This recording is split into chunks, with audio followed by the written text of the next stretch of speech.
Hello friends, welcome back to our YouTube channel. तो कैसे हैं सभी? आशा करते हैं सब लोग बढ़िया होंगे और आपकी तैयारी एकदम मस्त चल रही होगी। तो जिन में भाइयों ने यूपीएसआई का एग्ज़ाम दिया है तो उनका अच्छा गया होगा, आशा करते हैं, क्योंकि इस बार जो एग्ज़ाम का लेवल रहा है वो सबसे इजी है। मैं बता दूं कि जब तक जितने भी आपने अभी तक एग्ज़ाम दिए होंगे या फिर प्रैक्टिस सेट लगाए होंगे, तो ये ऐसा पेपर था कि आप ग्रुप डी लेवल का भी देखोगे तो वो भी पेपर आपको हार्ड लगेगा इससे, क्योंकि ये जिस हिसाब से पेपर बनाया गया है वैसे एसआई का पेपर है, यानी डबल स्टार वाला, तो उस लेवल का था नहीं। क्योंकि हद से ज़्यादा मैथ और रीजनिंग इतनी इजी कर दी कि शायद है किसी ने 35 से कम की होगी। वैसे 35 प्लस तो शायद सबके ही होगी जिसने भी अच्छे से पढ़ाई की होगी। तो आप लोगों का स्कोर कितना रहा है वो सब लोग अपना कमेंट करके ज़रूर बताना। और मैं अपना बताऊं तो मैं पहले अपने बारे में बताता हूं कि मैं जब से यूपीएसआई कांस्टेबल की जो यूपी कांस्टेबल की वैकेंसी आई है जनवरी में, तब से मैंने यूपीएसआई के मॉक लगाने बंद कर दी थी। क्योंकि मेरा स्कोर जो था ना वो कभी 300 प्लस नहीं गया था मॉक में आरडब्ल्यू की। क्योंकि वो इतना हार्ड ही बनाते थे, जितना भी मैथ और रीजनिंग था ना वो इतना लेवल अच्छा कर देते थे कि उसमें टाइम भी कम पड़ता था जबकि मोबाइल से टिक करते थे तब। और ऊपर से इतना टफ रहता था कि क्वेश्चन पढ़ने में भी प्रॉब्लम होती थी, कोई कोई जीके की इतनी लैंग्वेज बड़ी कर दी।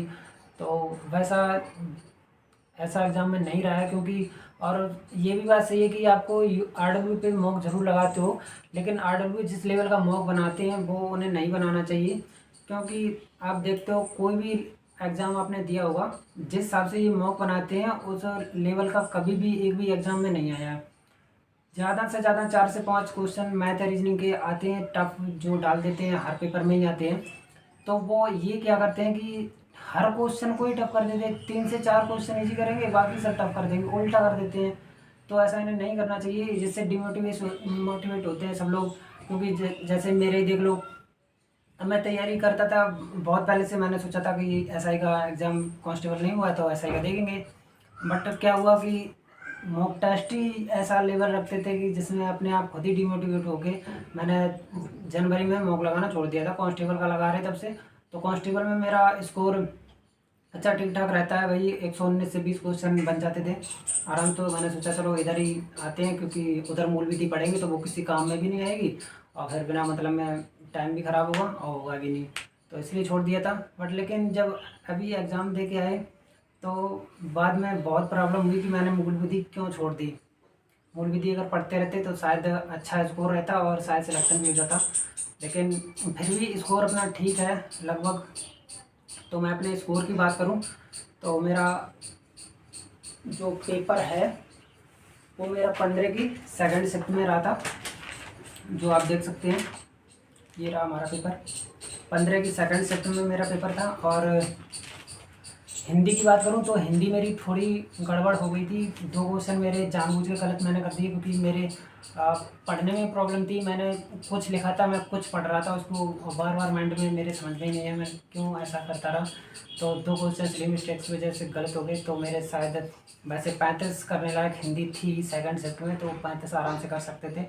बट लेकिन मेरी 32 क्वेश्चन हुए हैं राइट ओनली हिंदी में। और जीके की बात करूँ तो जीके वही मूल विधि के जो क्वेश्चन गलत थे, मतलब नहीं कर पाए, वही क्वेश्चन गलत हो गए। बाकी मूल विधि और जो जीके की जैसे साइंस आई थी उसमें साइंस है पॉलिटी है वो हमारे सभी राइट हैं। तो जीके में मेरे 28 क्वेश्चन बन रहे हैं, जो मैं अपने ओएमआर अभी लगा दूंगा स्क्रीन पे, आप देख सकते हो और आप मैच भी कर सकते हो कि मैं झूठ बोल रहा हूँ या सच। ठीक है, तो 28 मेरे जीके में रहे हैं। और रीजनिंग की वो मैथ की बात करूँ तो मैथ में मेरे 39 क्वेश्चन हो गए हैं, यानी कि एक ही क्वेश्चन मेरा गलत हुआ था।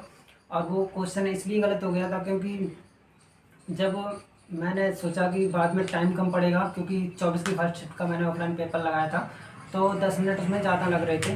तो मैंने सोचा कि मेन पेपर में अगर बैठेंगे तो वहाँ टाइम कम पड़ेगा, तो इसलिए जो टफ क्वेश्चन है उसको पहले से ही निपटा लेंगे, चाहे भले तुक्का लगाएंगे या फिर उसको छोड़ देंगे। तो मैंने पहले छोड़ा तो क्या हुआ, मैंने दूसरा क्वेश्चन किया, लेकिन दूसरा क्वेश्चन करने के बाद फिर टिक मैंने दूसरे वाले पे लगा दिया जो मैंने छोड़ा उस पर।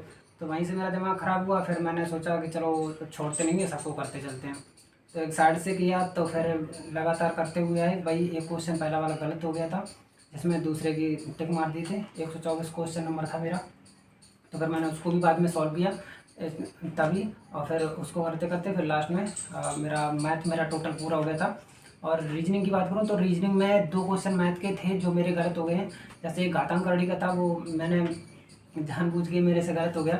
जैसे मैं जो पावर निकालनी थी 8 की, तो वो ध्यान से नहीं निकाल पाए थे, जो माइनस नहीं कर पाए, तो इसलिए वो 3 पावर आ रही थी उसमें, मैंने 4 लगा दी थी, इसलिए वो गलत हो गया। और एक जो क्वेश्चन है मैथ का जिसमें टेबल वाला था, जो थोड़ा बड़ा लग रहा था, वास्तव में भी बड़ा था, इसमें कैलकुलेशन थी, आप देख सकते हो, शायद उल्टा दिख रहा होगा। तो इसमें कैलकुलेशन थी, तो मैंने सोचा इसको बाद में करते हैं, लेकिन फिर भी मैंने इसमें मार दिया, हमने तुक्का लगा दो क्योंकि टाइम बचा नहीं बचा, तो इसमें ये लगा दिया था ऐसे ही, तो ये गलत हो गया था मेरा। और रीजनिंग में 2 क्वेश्चन और एक सीरीज़ का गलत हो गया, और एक क्वेश्चन और गलत हो गया कोई। तो ऐसे रीजनिंग में 4 क्वेश्चन गलत हो गए थे, तो 36 हमारे राइट हो गए थे रीजनिंग में, जिससे मेरा स्कोर टोटल की बात करूँ तो मेरे 135 क्वेश्चन बन रहे हैं। और जो कि अभी तक तो मेरा सबसे हाईएस्ट रहा है, क्योंकि मॉक में भी कभी मैंने 300 प्लस नहीं स्कोर कर पाया कभी। और यहाँ देख रहे हो कि मैन एग्ज़ाम में कहाँ से कहाँ पहुँच गए। अगर जीके भी अच्छी होती तो 140 प्लस होते। अब ऐसे पेपर भी जी था, तो लगभग जितने भी तैयारी की होगी सबका 135 के समथिंग तो होना चाहिए आराम से। और कट ऑफ की बात करूँ तो आराम से कम 140 तो जाएगी, क्योंकि जब हमने वहाँ से लेके यहाँ तक पहुँच गए, तो जो हमसे ऊपर थे वो भी तो भाई आगे पहुँचे होंगे ना।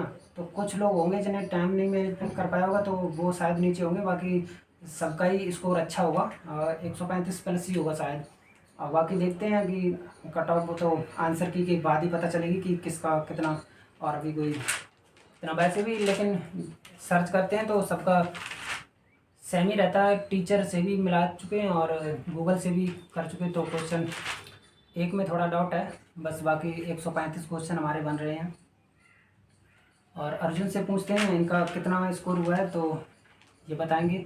इनका भी हमारी शिफ्ट में एग्ज़ाम था, वो 35 की सेकंड शिफ्ट में, हमारा कासगंज था, इनका अलीगढ़ था।